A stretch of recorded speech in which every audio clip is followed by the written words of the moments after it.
শুভ নববর্ষ।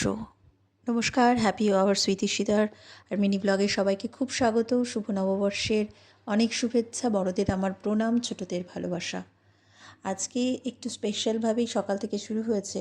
সকালে আজকে বাড়ি গিয়েছিলাম, বাড়িতে ওখানে মামা মামি পুনু সবার সাথে নববর্ষে সকালটা কাটিয়ে বাড়ি ফিরে এসেছি।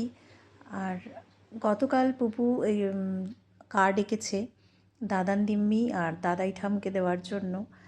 ছোটোবেলায় আমি প্রচুর আমরা আমাদের সময় যে নববর্ষে কার্ডের দেওয়ার প্রচলনটা ছিল এখন প্রায় উঠে গেছে বললেই বলা চলে। তো সেরকমই এত আঁকতাম আগের দিন, তো সেগুলোই এখন ইচ্ছে হলো যে একটু ওর মধ্যেও ব্যাপারটা হোক, যে দেখা যাক যে দিতে হয়, শুধু নিউ ইয়ারই আমরা সেলিব্রেট করব তা নয়।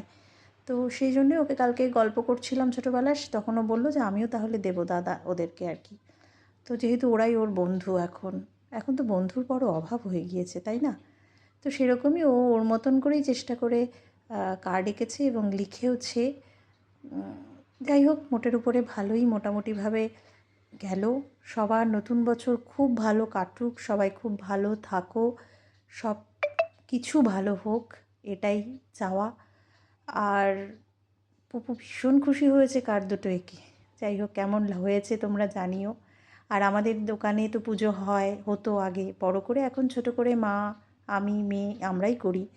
তো সকালে গণেশ ঠাকুরকে একটু পুজো দিয়ে আমাদের দিন শুরু হলো।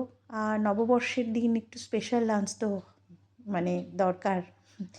যাই হোক, তো সেই জন্যই আজকে দুপুরের মেনুতে এই ছিল।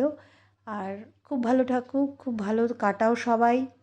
ভালো লাগলো একটা লাইক, কমেন্ট, শেয়ার করে দেবে। Thank you. টাটা। সবাই সুস্থ থাকবে, ভালো থাকবে, সাবধানে থাকবে।